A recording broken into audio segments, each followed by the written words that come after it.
Hoodies, welcome to the podcast. And y'all ask, what am I talk about with y'all ass? Everything from Nostradamus, slow pump, all the way down to Donald Trump. But black issues will be always at the forefront.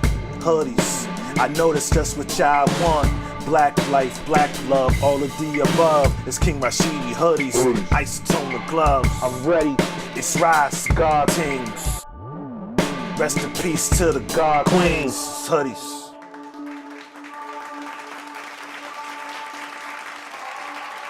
Testing, 1 2 1 2. 1 2 1 2, testing. You are now listening to the sounds of Hoodies, the podcast, session 4. You dig? We back, man. You know what I mean?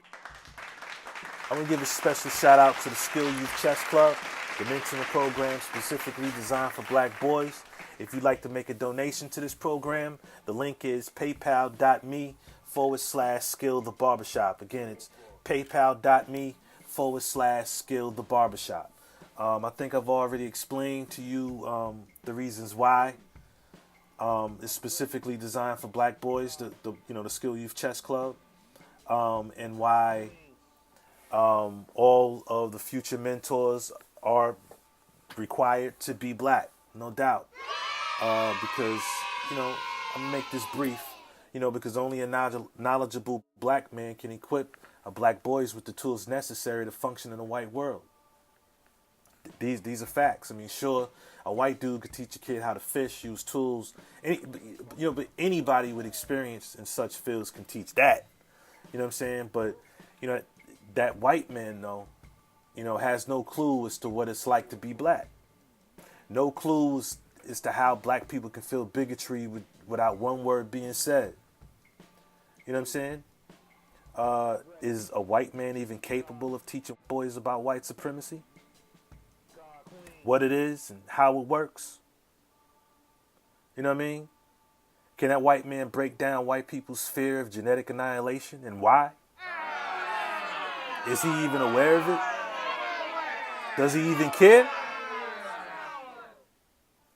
Will that white man teach black boys that they are the descendants of Africans that created the first civilizations? Will he teach them that they also created religion? Well, I guess he knows religion because the white man took the religion and flipped it and gave it back to the African. But that's not the point here, right? But will he tell them that he also created religion? Logic, mathematics, arithmetic, astrology, science, Freemasonry, and numerous mega structures throughout the world? Will he teach them that it's black people who went to Europe and showed Europeans how to bathe? Or here's the flip side of it, right? Say I did allow, white boys to join. I mean, can I teach a white boy how to be a proud Caucasian? No. I ain't got no clue what it's like to be white. I got no clue as to what it feels like to know that if I race mix, I'm wiping myself out with the dominant dark gene. I mean, I'm sure a lot of them don't think that way, or maybe they do. We don't know what they think because we're not white. Here's a message right there. Anyway, shout out to the Skill Youth Chess Club, man. Word up. Also, I want to give a shout out to Don Roberts. Don Roberts is a news anchor here in Virginia.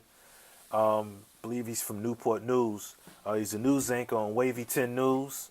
He came in here about 2 weeks ago, and I recognized him. I mean, not that I watched the news like that, but I have watched it and noticed him there. So when he walked in, it was like, okay, this dude looks familiar.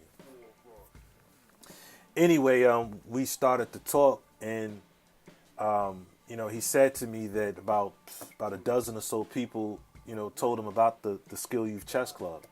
So I explained to him, what the club was about, for black boys, and I make it a point to to make sure everybody knows that right off rip, especially our people, because unfortunately a lot of us hate ourselves because we're sick. We're sick. There are a lot of things we haven't unlearned. So I throw that out there. Excuse me. I throw that out there just to check for the body language, just to check for the shift in engagement. You know what I'm saying? Sometimes you can almost hear. It's weird. You can almost hear. You can almost hear a person disengaging once I say something like that. And mainly because they're either turned off or now they've tuned out everything else I'm saying because they're ready for a rebuttal. And the rebuttal, more than likely, is going to be along the lines of how we're all together and we're all God's children and all that bullshit.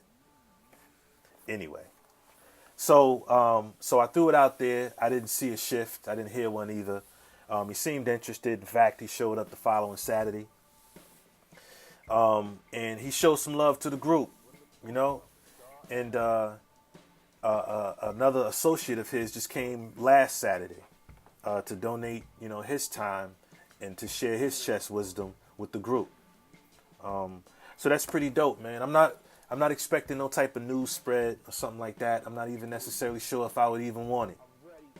Because you got to take into account how there aren't very positive images of us on TV. And that's not by coincidence. Okay, it's not just how it's just happening.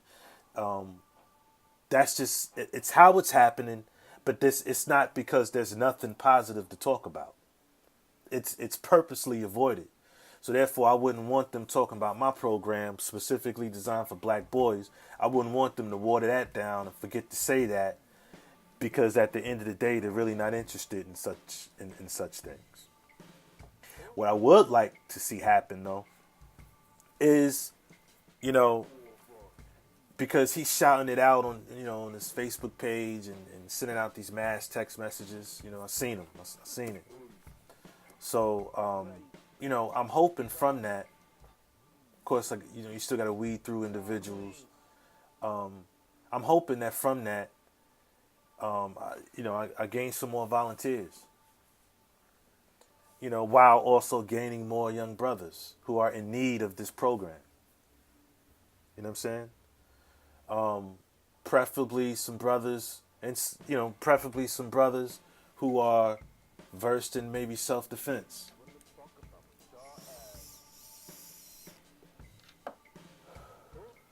Group economics, abstract art. Shout out to Ron Artists. Various things, and basically I'm saying that, like say like one Saturday we have self-defense, another Saturday, every second Saturday we have abstract art, every third Saturday we'll have a finance course, every fourth Saturday we'll have, like now we can have a curriculum. You know what I'm saying?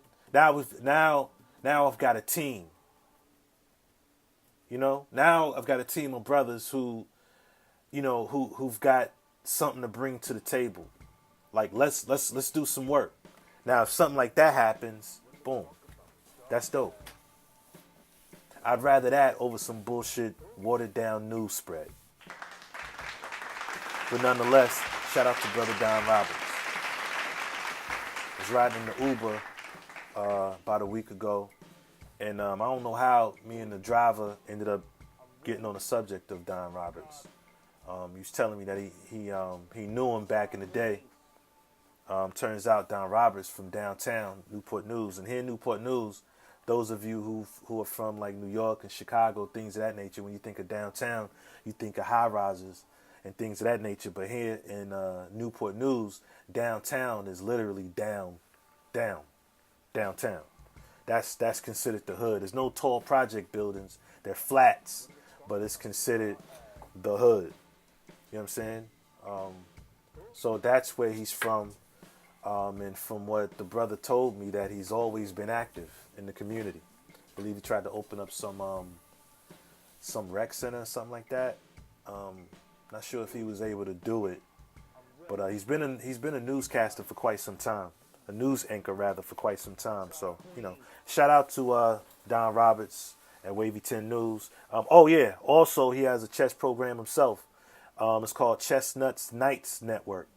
For those of you who have been wanting to get with the Skill Youth Chess Club every Saturday from 6:30 8:30, but for whatever reasons it just doesn't work out, Don Roberts has a program. It goes down every Wednesday from 4 to 6. That's every Wednesday, 4 to 6, at the Newport News Juvenile Detention Center. The address there is 350 25th Street, Newport News, Virginia, 23608. For more information, you can call, there's a couple numbers here. One is 757-434-3773. That may be his cell. Yeah, that's Don Roberts' cell. The Newport News Juvenile Detention Center is 757-926-1600. If you want any more information regarding Chestnut's Nights Network, go ahead and call us, brother, or call the Juvenile Detention Center, and they can give you more information. Again, that's Wednesday night. It's Wednesdays 4 to 6. So I want to give another shout out to Dr. McLeod. Dr. McLeod is the brother who spearheaded the Positive Image Initiative that I told you about on the last podcast at Thomas Nelson Community College. The name of his organization is called the African American Male Student Alliance, if you remember. I believe that was not the podcast, but the function was on March 26th, where we gave out free haircuts to these young brothers. They issued ties and things of that nature to help them with externships, graduation, job interviews, stuff like that. So that was a pretty dope experience, man. It was pretty dope. Some of these brothers have gone through some adversity and are still in good spirits, still in those books, still hitting them studies, majoring in all kinds of dope things. They got great ambitions and things of that nature. It was real cool being there. And, you know, it gave me some hope for the future. Besides my own kids, I like to think that I've given them some dope core values to operate in this world. However, besides them, it's pretty dope to know that there's some, bright brothers out here really, ready to make some moves, man. And I was really proud. I was really proud to talk with these brothers and really proud to be a part of that program. It was really dope. And once again, shout out to Dr. McLeod who said that he's got some things popping off in the future. I think that's pretty dope. So I'm looking forward to working with him again. So shout out to both them brothers, man, and to all those brothers I talked with at Thomas Nelson Community College. Once again, I want to welcome you all. Hoodies, session 4. Word up. Y'all ready to get into it? Let's get into it, man. Let's do it. All right. Got a question for you. I always got a question, right? Here it is. How is it that in spite of religion and class, how is it that everybody, Italians, Arabs, Asians,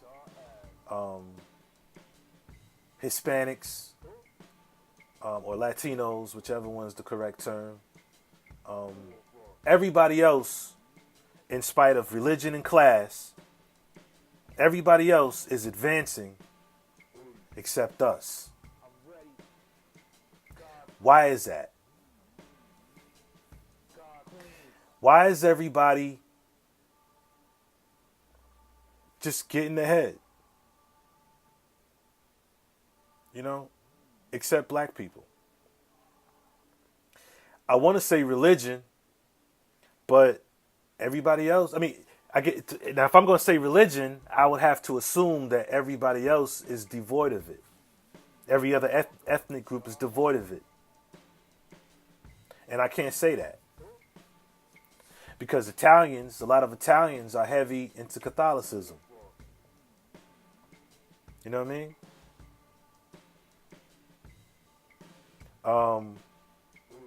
Not necessarily sure what Asians subscribe to. I'm sure some of them subscribe to Christianity.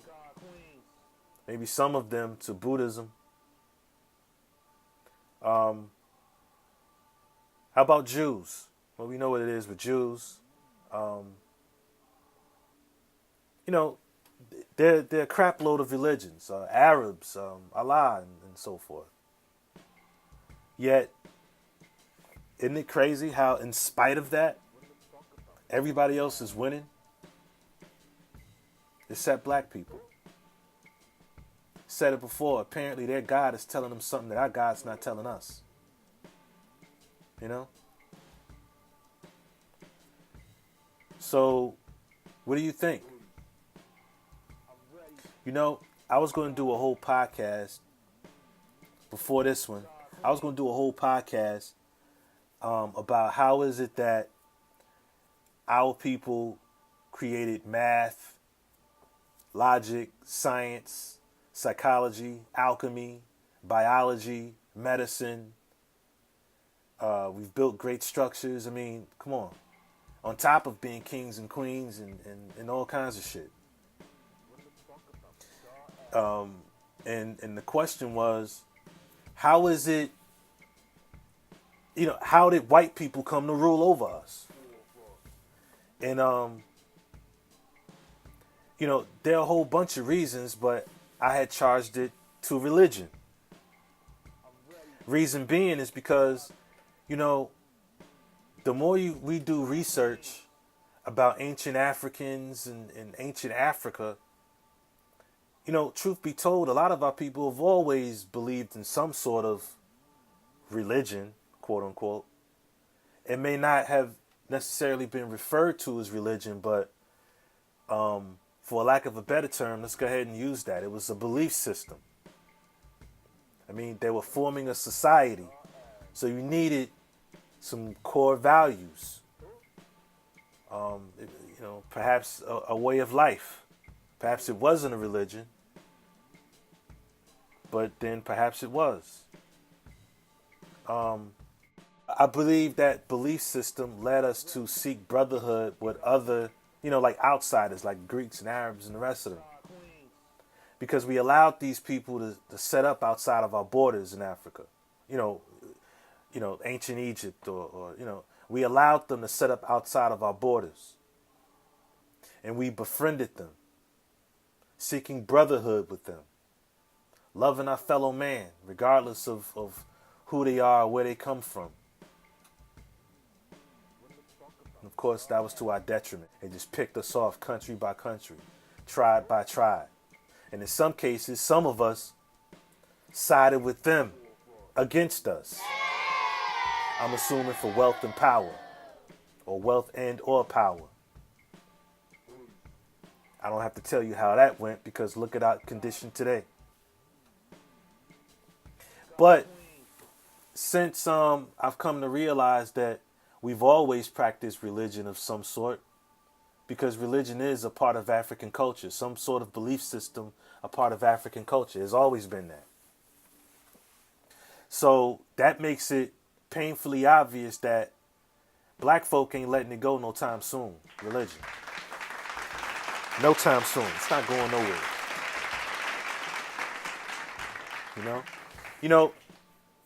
Shit, you be hard pressed to get a lot of black folks to even listen to you tell them that their religion is fake or that it's a derivative of something that existed before it. They don't want to listen to that. Shit. Listen, for some of us, our grandparents put us on. That's the case in my case. I was a Muslim as a kid because of my grandfather, the great Sheikh James Abdul Aziz Shabazz, Elijah Muhammad's right-hand man for 32 years. So, the whole family, we all were Muslims. So, for a lot of adults who are still believers of the Muslim faith or the Christian faith, for a lot of them, their parents put them on. I mean, I no longer make any subscriptions to religion, period. But a lot of people do. And they ain't trying to hear none of that because, half of them probably don't even give a damn about the religion itself or the core values of the religion itself. A lot of Muslims probably could care less about the pillars of the Islamic faith itself. At the end of the day, for some of them, they pissed off that you just said that their grandmother's religion ain't real. That's what they really got a problem with. Their grandmother was the sweetest person they ever met in their life. Took care of them. For some people, it's their aunt. Some people, it's their sister or some special person. Some person of value to them that put them on to religion. And told them that, hey, this is the way. This is the way you should go. And here you come telling them otherwise.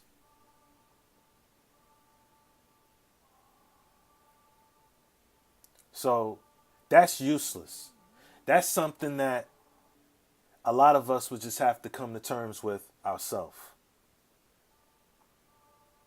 You know what I'm saying? Does make you wonder, though.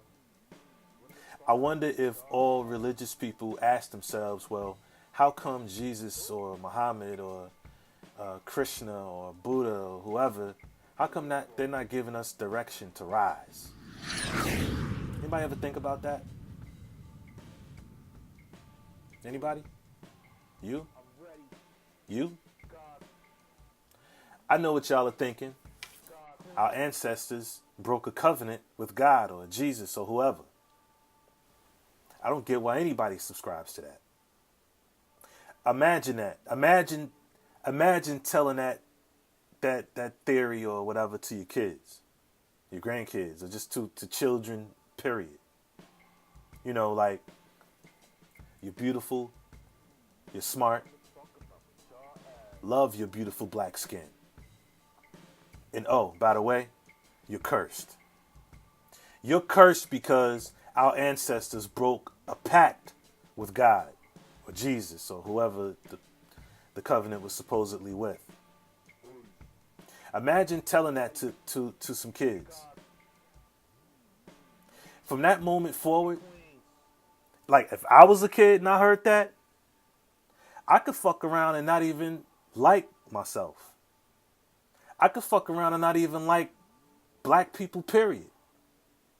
Because the minute something goes wrong, I'm going to remember what my mentor or my father or whoever told me about how my ancestors broke a covenant with God. They broke an agreement with God or Jesus. So let's just say God. They broke a covenant. And that's why we fucked right now.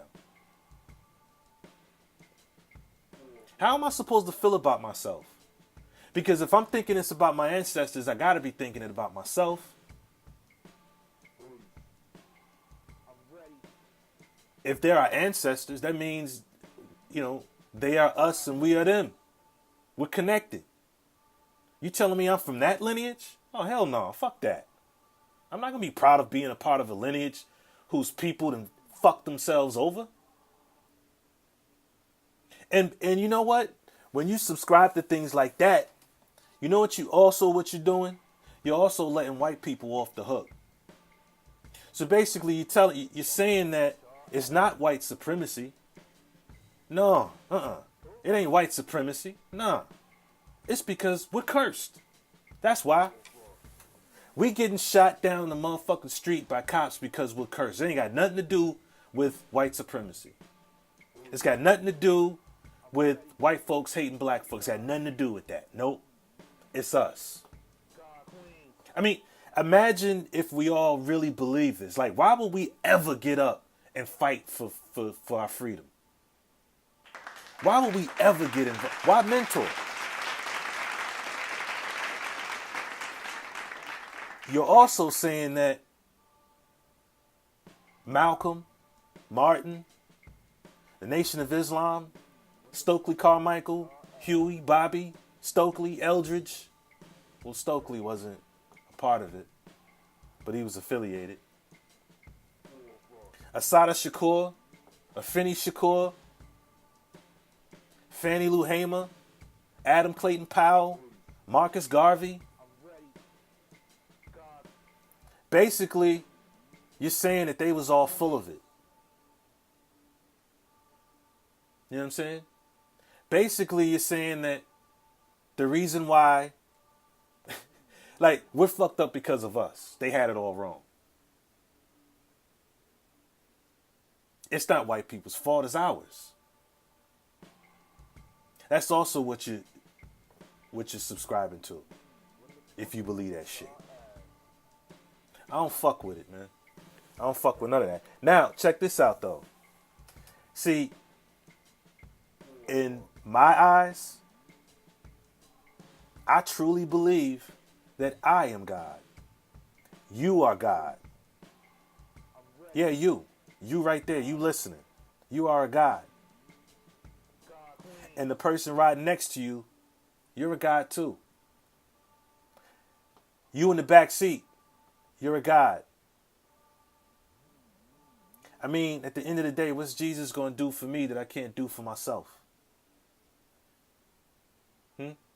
I mean, because after all, according to your Bible, right? It says that faith without works is dead, right? How does that translate to you? I've probably said this before. It says that when I get up and get active, things happen. If I choose not to get up and get active, nothing happens. See, that says to me that you could pray your ass off, and it means nothing. You can have all the faith in the motherfucking world, and it means nothing unless you get up and get active. So if nothing happens unless I get up and get active, then who really is God? Oh, well, what if you get cut real bad and you need some stitches? Hey, you can't heal yourself. Yeah, you can.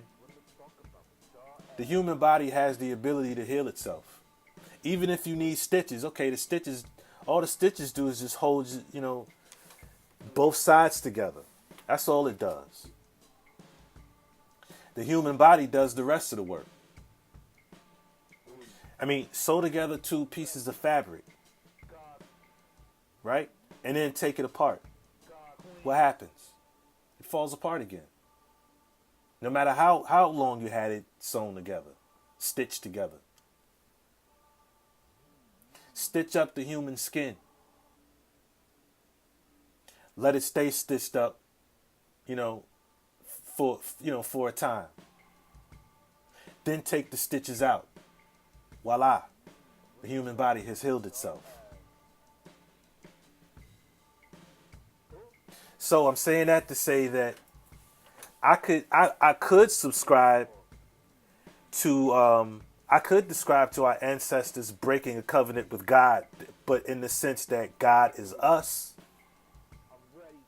If we turned our backs on each other, gods, if we turned our backs on each other, that would explain why white people have come to rule over us. Shit, we do that now. We stay fighting amongst each other. In most cases, we forget who the real enemy is. See, Caucasians don't do that. Other ethnic groups don't do that, especially Caucasians. They don't do that, man. Yeah, they kill each other. They kill each other. They wage war on each other. They even do business with people that's not white. But I guarantee you, each and every last one of them got a solidarity that's almost like built in with them. Oh yeah, they'll put their petty differences aside to come together to fight a common enemy. Oh yeah.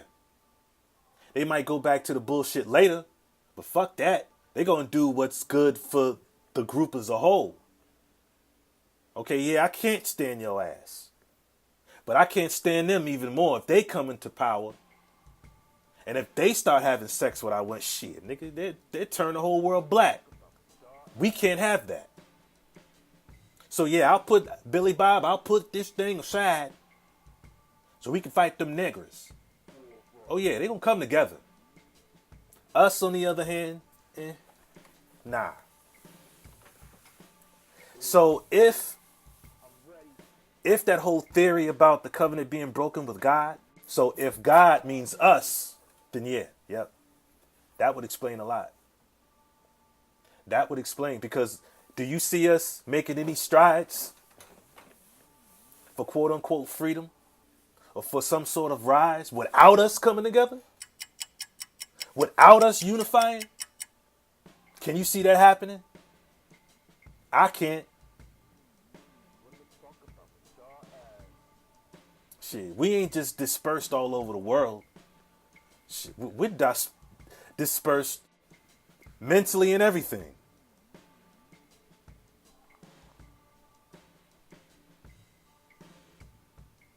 I know I'm all over the place, but the question still stands. How is it that everybody else is advancing except us? I guess I just answer my own damn question, right? They're unified and we're not. I know this sounds extremely redundant, doesn't it? Well, I guess the talk has to continue until some sort of change has been made. But yeah, it's the lack of unity. Without that, we're always vulnerable. We're going to always be vulnerable. Always. I mean, I could go on all day and talk about how it's going to take us to fix us, but I've said it 1,000 times over. Did you know that Asians have like I don't want to say bank, but I want to say like a lending, its own lending situation? Here's what I mean by that. I got one of my clients, man, a Cambodian dude. He's told me numerous times about how his people, the Asians, have a situation to where if you're an Asian and you want to open up a business, you could just, they'll come out, hear your business plan, look at the location and see if it's worth investing in. And if it is, they'll invest in it. You know what I'm saying? And it's not just specific to Cambodians, okay? It's all Asians. Damn, that's a beautiful thing, man. Every time he's in my chair, I talk to him about it. And every time we talk about it, I think to myself, damn, black people could learn a lot from fucking Asians, man. We could learn a lot from everybody. Although group economics won't solve all of our problems, well, maybe it would. Imagine if we came up with our own, separate military. For every community we build, let's have our own security. Yeah, sure. It's probably been done before. It's got to be more to it. It's got to be. It's got to be more to it. Why don't we come together and find out? Why don't we do that? Listen, man. Why are you a Democrat? Why are you a Republican?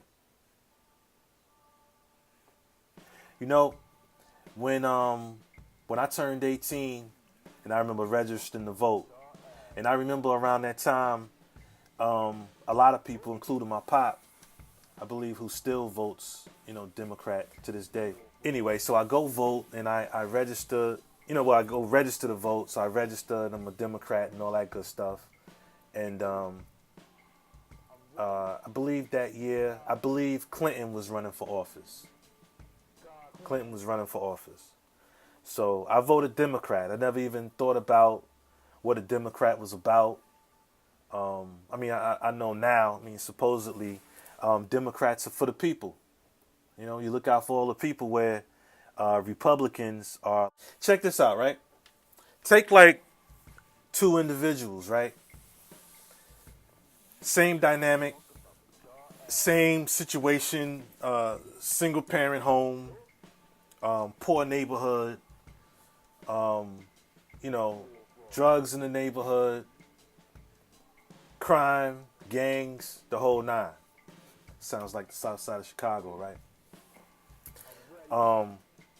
And say we in school, and when you're in school, some dental people come through, I guess from the local dental clinic, and they come and they bring in the big ass fake teeth. You know what I'm saying? I guess supposed to, show the gums and the teeth and how to properly brush and all of that. And and at the end of it, they give you this goodie bag with some toothpaste, toothbrush. I don't think they put no fluoride in there. I think I'm mixing up this class with boot camp. Anyway, Also in this goodie bag, there's this little in this plastic, the small little plastic pouch. There's this red pill in it, right? There's this red pill, and the red pill you're supposed to pop that in. You're supposed to pop that in your mouth after you brush. You're supposed to brush as good as you can, and then put the red pill in your mouth. So you got the red pill in your mouth. I'm not sure if we ate the motherfucker or not. It was disgusting. But it turned your whole mouth red. And I think afterwards, I think you're supposed to rinse your mouth out and some other shit like that. But anyway, after you do all of that, you're supposed to look in the mirror and, with this big grin and look for red spots. And the red spots depict all the places that you missed when you brushed. I guess the whole purpose for this situation was so that we could learn to brush better. I guess for better dental hygiene. Okay, I get it. Right? I don't know if y'all remember that. Maybe they don't do that no more. This was a while ago. I'm old, man. Okay, so there's that one course. You learn about some dental hygiene, right? So some years later, you best friends, right? You go at another grade. Now you learn about sex ed. Sex ed was pretty interesting though. Wasn't nobody really teaching me. I learned about sex ed. My mom's put this brochure on my bed, and I just happened to come home once and seen it, and then I read it. It actually cleared up a lot of stuff for me. It actually cleared up some things. You know what I mean? It did.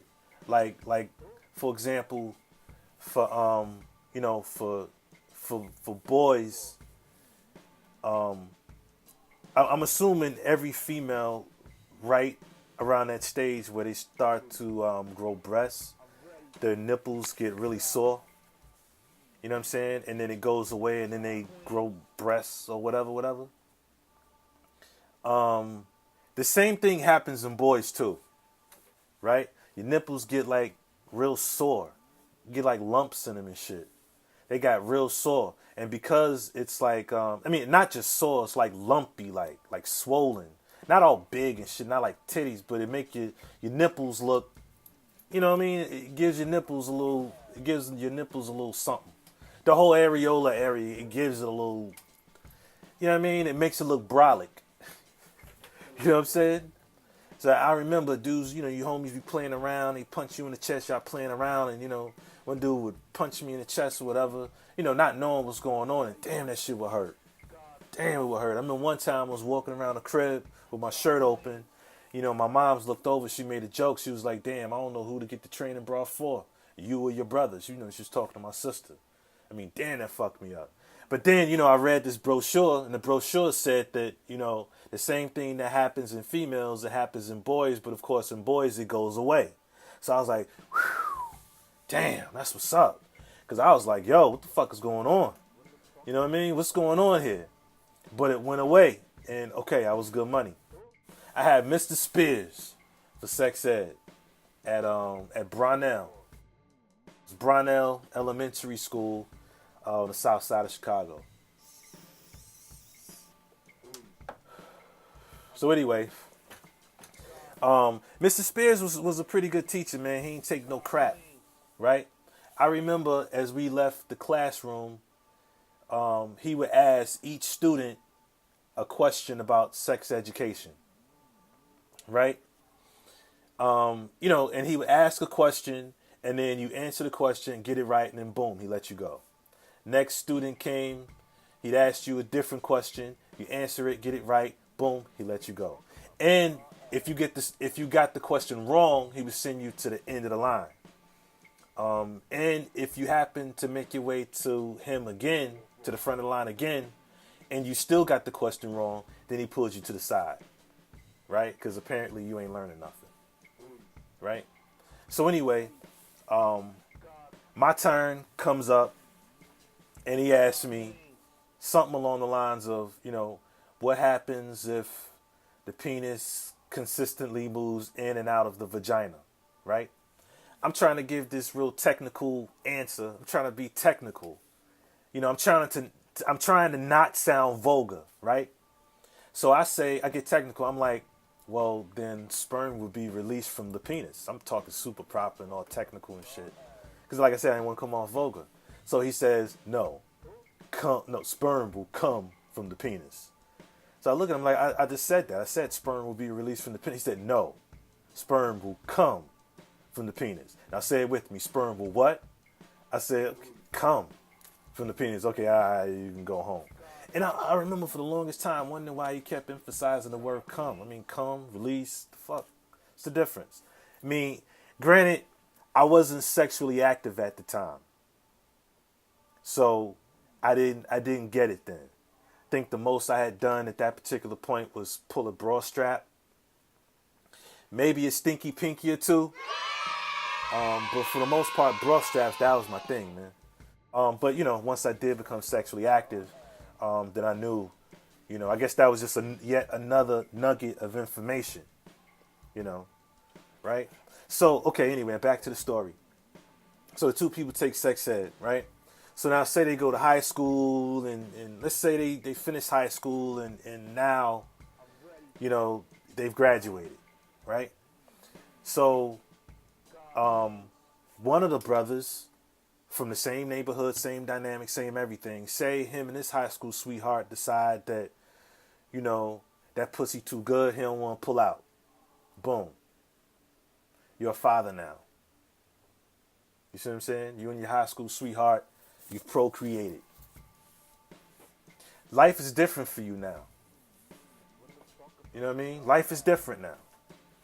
You got a mouth to feed. So college or trade school or military may have to be put on hold. Say the other brother, say he decides that he's going to strap up. I ain't getting my girl pregnant. I ain't trying to be a father.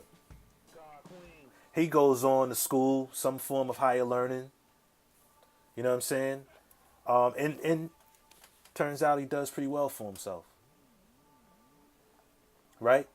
So now he's doing so well for himself. He's in a pretty decent, financial bracket. You know what I mean? He's pretty well off. Now since he's in this new tax bracket, or let's just call it that for lack of a better term, now he has to pay taxes of some sort to help out people like yourself who came from the same background he came from, but yet you made a decision. You know what I mean? You made decisions that weren't necessarily in their best interest. Now, I'm not trying to say that one brother is different from the other one. I'm just saying that we're all one decision away from death, if you really want to put that in perspective. So I went all the way around the block just to say I understand where Republicans are coming from. Why should I have to fund your mistake? You know what I mean? Even as a Democrat, you want to fund somebody's mistake? I don't think so.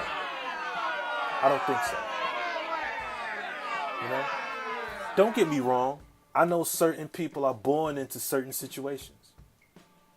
You know what I'm saying? When they were born, their father was incarcerated or maybe perhaps killed.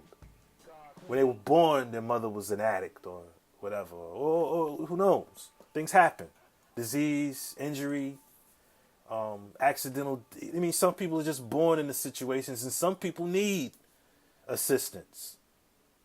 Some people need it. So I'm not blind to the facts. But if we coming up struggling and we living below the poverty line and we're poor, I mean, procreating, that's counterproductive. So I said all that to to just illustrate how I understand where Republicans are coming from, whereas Democrats are for the people. And that's another thing. Are Democrats for the people? What has being a Democrat done for your black self? Like I said, I voted for Clinton. And Clinton was a motherfucker, man. He's done some shady shit in Haiti. And you go ahead and you Google the 94 crime bill. I'm going to let you do that. You go ahead and you look into Bill Clinton. Even his wife, Hillary Clinton, she ran for president. And man, I remember one podcast, she pulled out hot sauce from her fucking purse.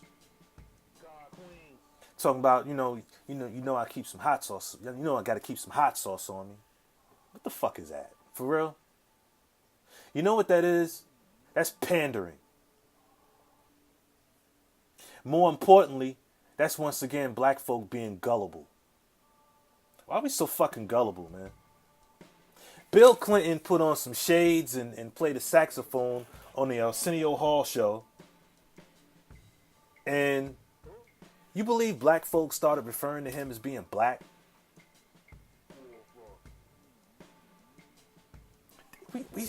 We easy, man. Hillary Clinton was doing the motherfucking nay-nay, I believe, with, what was it, Roland Martin?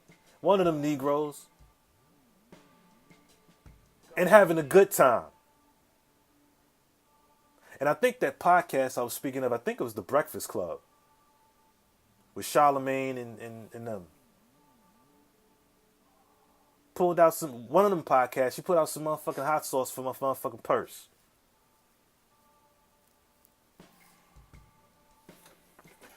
And we fell for that shit. Steve Harvey was on his show, encouraging everybody to, well, so was Jay-Z and Beyonce and all of them.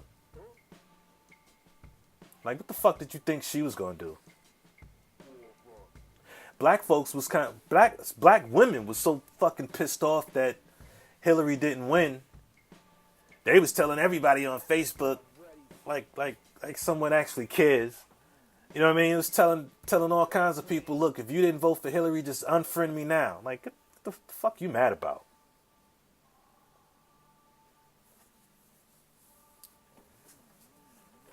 You need to dig into Hillary. Dig into her a little further.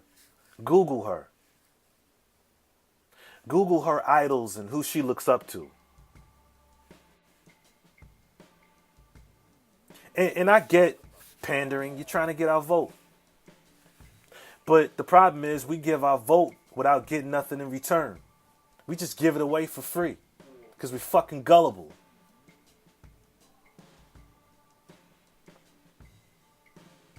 And like I said before, I believe maybe it was the first, maybe the second podcast I said, and I'll probably say it again. I think if we want to do religion, let's do fucking religion, but let's make a new one. You know what I'm saying? How about let's create a new religion that's more practical for what's popping in our lives now. You know what I mean?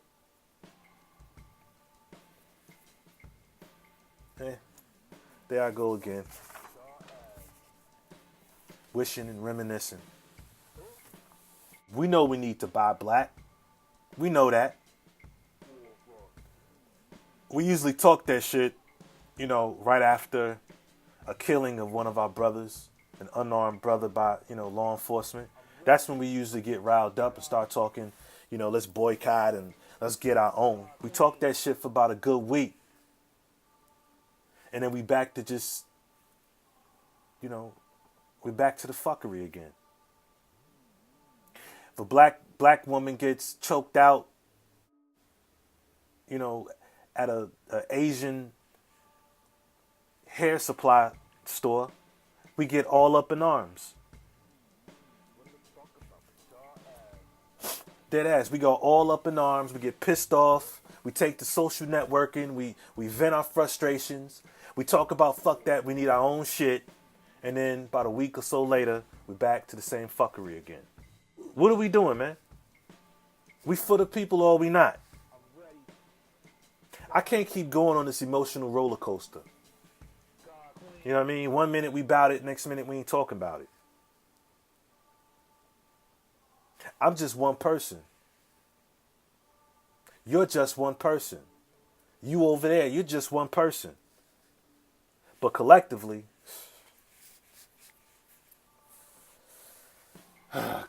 we could make some things happen. Part of this new religion should be simple.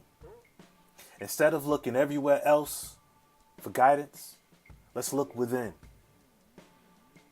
Let's believe in self. How about it, man? Which brings me to another question.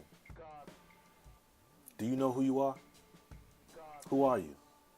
Yeah. Kings, queens, blah, blah. Yep. But who is that person?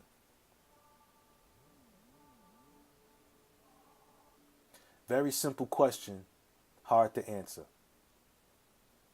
It was hard for me anyway. So I've come up with, listen, I am a manifestation of all my experiences, good and bad. All the things I learned, didn't learn, all the pain, all the laughter, good times, bad times, all of that. I am a manifestation of all those experiences, and bam, here I am.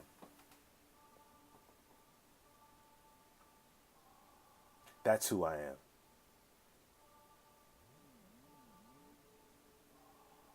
That's who you are too. Do you believe in yourself? Good. I do too. Let's do some work. Once again, I want to give another shout out to the Skill Youth Chess Club. You want to make a donation to the Skill Youth Chess Club? It's paypal.me/Skill the Barbershop. I want to give another shout out to Don Roberts, the news anchor from Wavy 10. Thank you for your interest in the Skill Youth Chess Club, and good brother, Dr. McClode. I look forward to doing some good work with you. I want everybody out there to dig deep. To dig deep out there, man. Hold it down, keep it together, and get active. I love y'all, man. And I'll see you next podcast. I'm King Rashidi, and this is Hoodies. Hoodies. Welcome to the podcast. And y'all ass, we're gonna talk about what y'all ass. Everything from Nostradamus, slow pump, all the way down to Donald Trump. But black issues will be always at the forefront. Hoodies, I know that's just what y'all want. Black life, black love, all of the above. It's King Rashidi, hoodies, isotone gloves. I'm ready, it's Rise, God Kings. Rest in peace to the God Queens, hoodies.